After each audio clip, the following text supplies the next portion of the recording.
7 de la mañana, 9 minutos. Verónica Artola, gerenta del Banco Central, está aquí en medios públicos para ofrecernos detalles de las medidas económicas anunciadas por las autoridades frente a la crisis y el diálogo con sectores sociales sobre la eventual focalización de combustibles. Buenos días, gerenta. Gracias por acompañarnos. Buenos días, Fabricio, y a todos los ciudadanos que nos siguen el día de hoy. Bueno, estas decisiones adoptadas por el Ejecutivo, anunciadas por el presidente la noche de ayer y también explicadas de mayor forma por el ministro de Finanzas, Richard Martínez, ¿finalmente son una solución para esta crisis que se está viviendo actualmente en el país? Fabricio, yo solamente quisiera empezar para que la ciudadanía comprenda que la situación que estamos viviendo ahora del Ecuador no es exclusivamente del Ecuador, sino realmente es una situación a nivel mundial. Durante estos últimos 3, 4 días la situación se ha deteriorado a nivel mundial. No se esperaba que el precio del petróleo baje tanto. Estamos con un precio de petróleo de alrededor de $30 por barril. Recuerden que en nuestro presupuesto era de $51 por barril, entonces solamente ahí ya tenemos una brecha de aproximadamente $20.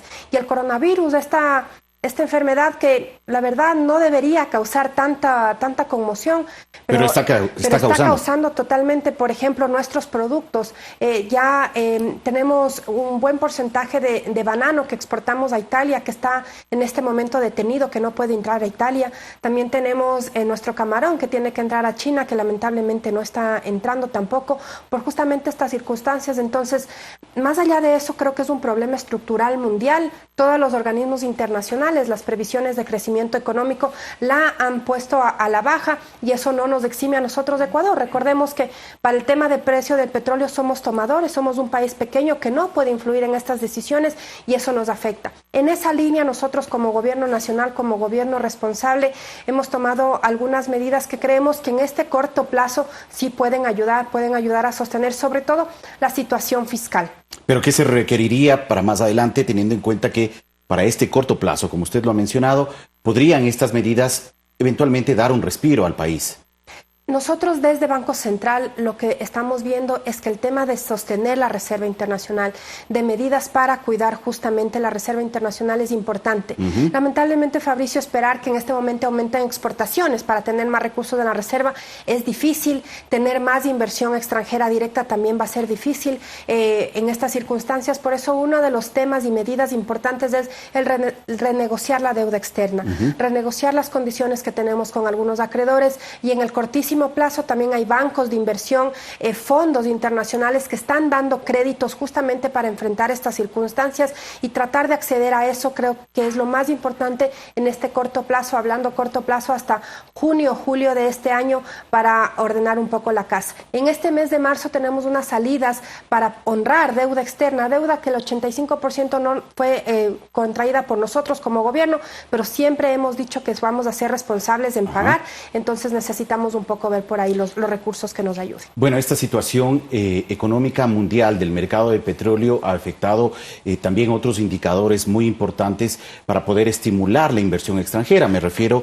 al índice del riesgo país, que está cerca de los 3.000 puntos en el caso de Ecuador, superando incluso indicadores registrados en otros países como Argentina. ¿Qué es lo que está afectando, o en qué medida afecta este indicador del riesgo país para el caso de Ecuador? Fabricio, es muy importante lo que usted menciona. Revisando un poco la estadística, el riesgo país del día de ayer fue el más alto desde el 22 de diciembre del 2008. Y el precio del petróleo es el más bajo desde 1991. ¿En cuánto se ubicó el riesgo país ayer? Ayer en 2.870. Entonces, para entender que realmente son circunstancias que no las vivimos los últimos 10 años y que son cosas de hace los últimos 20, incluso 40 años que no la habíamos tenido.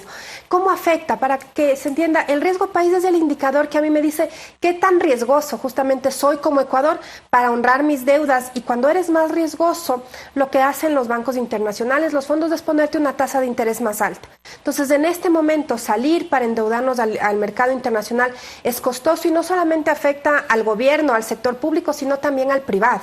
¿A qué me refiero? Si los bancos, si las compañías quieren endeudarse también al exterior, ya ven, eres de Ecuador, entonces vamos a tener un castigo por el tema de tasa de interés. Entonces, esos temas son los que también tenemos que enfrentar.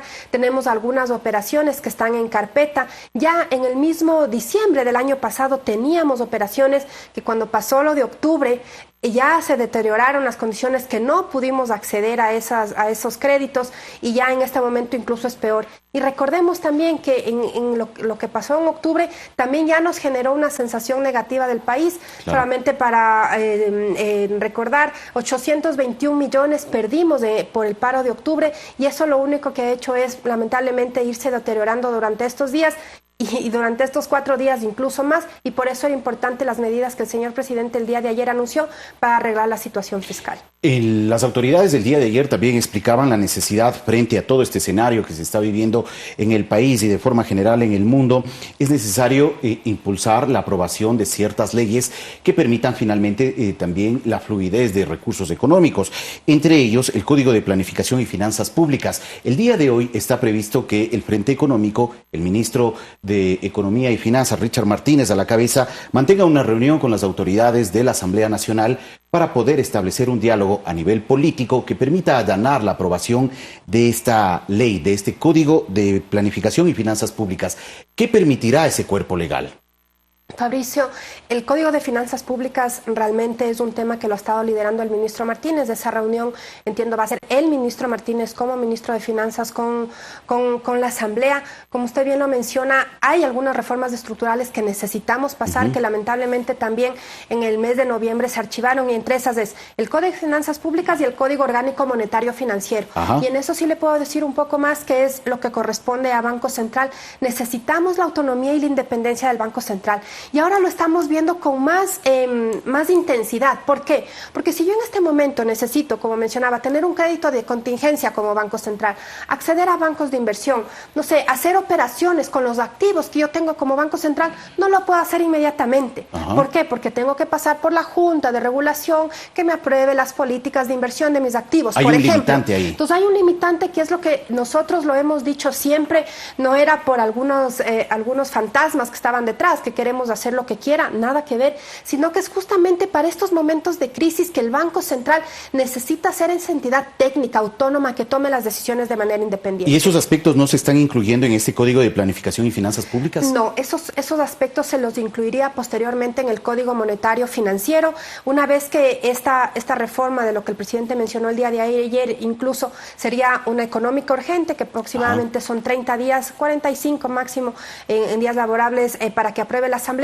Posteriormente a eso también haremos la socialización con la Asamblea y se enviará la de Banco Central. ¿Cuándo eventualmente se podrían presentar? Entre mayo y junio. Entre mayo y junio máximo. Ahora, a través de esas dos propuestas que vinculan sobre todo al Banco Central, ¿qué es lo que se necesita tener en cuenta desde la Asamblea Nacional para aprobarlo inmediatamente, para que se pueda gestionar la circulación de recursos económicos en el país? Lo que se necesita entender es que el Banco Central necesita tener sus recursos, blindar la dolarización. Hemos dicho, el Banco Central es el custodio de la dolarización. ¿Está en riesgo ahora la dolarización? No está en riesgo, Fabricio, pero estamos en una situación complicada, en una situación que no es fácil, en la que realmente estamos viendo todas estas medidas para poder fortalecerla, porque en este momento tenemos una reserva internacional que bordea los 3.000 millones de dólares. Por esto es que mencionaba, estamos ya como Banco Central abriendo líneas de crédito contingente, que es nuestra responsabilidad. Esperamos que ya los temas administrativos de Junta se puedan destrabar lo más rápido posible o hacer las operaciones rápidamente.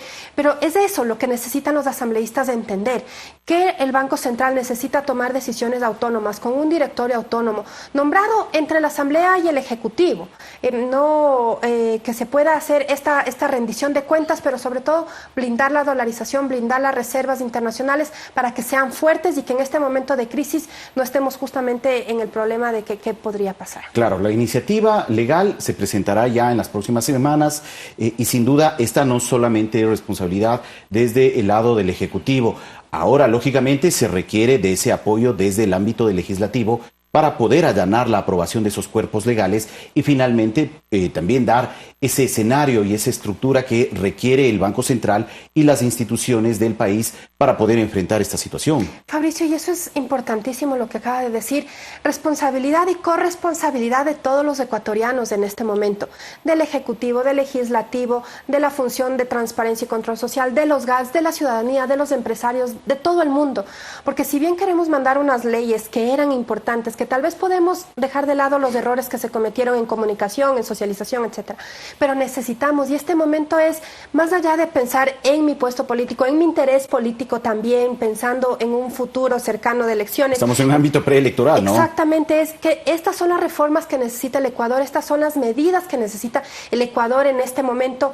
Sería el éxito, y yo siempre lo digo, poder tener medidas más estructurales. ¿Y qué me refiero? Conversar bien de los subsidios. Conversar de los subsidios. El tema estructural de los subsidios en este país se lo tiene que tratar de manera responsable. Yo entiendo que podemos afectar ciertos sectores, conversemos, sentémonos, revisemos, pero para arreglar y consolidar la economía de aquí hasta mayo del 2021 son medidas estructurales. Esto nos va a ayudar, sí, para el cortísimo plazo, pero pensar que con estas medidas vamos a salir hasta mayo del 2021 sin problema sería una falsedad. Necesitamos tomar otras medidas estructurales y para eso necesitamos el apoyo de todos los ecuatorianos. Y entre esas medidas estructurales está el tema de la revisión de los subsidios a los combustibles, como usted ha mencionado. ¿Se podría o hay un tiempo tentativo para presentar una propuesta en torno a este tema al país? Fabricio, ahí sí, yo no he participado en las mesas de trabajo, no podría adelantarme. El ministro Martínez ayer decía que ya se comunicará en su momento ese tema.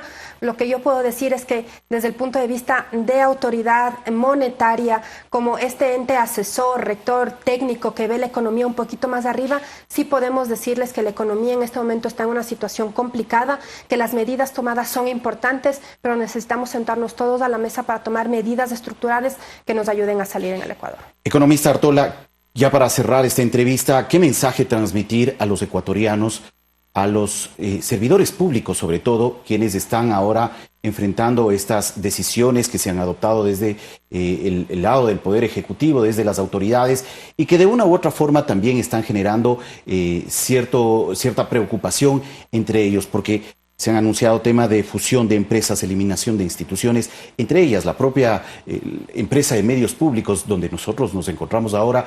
¿Qué mensaje transmitir a todos estos ciudadanos, a todos los ciudadanos? Decirles que como servidora pública les entiendo totalmente, la bajada de sueldos no es fácil y peor aún cuando se van a fusionar ministerios, instituciones o se eliminan y hay el riesgo de perder el trabajo, entendemos, pero creemos que en este momento es indispensable hacer también ese sacrificio casa adentro. Es un sacrificio que si no lo hacemos la situación se podría complicar incluso más y estamos evitando justamente con estas medidas salir a despedir masivamente gente. Yo entiendo que ese consuelo para muchos no le llega, pero decirles que entiendo completamente, a todos nos pega una bajada de sueldo, pero que conozcan y sepan que como gobierno estamos tomando las medidas más responsables que en este momento podemos tomar, que son urgentes para este mes de marzo y esperamos salir lo más pronto de esta situación. Gracias, economista, por la información. Gracias, Fabricio. Muy gentil. Agradecemos a la economista Verónica Artola, gerenta del Banco Central, por ofrecernos una ampliación sobre estas decisiones que en materia económica institucional ha adoptado el gobierno nacional y que se han dado a conocer en el transcurso de las últimas horas. 7 de la mañana, 22 minutos. Nueva pausa. Regresamos en breve.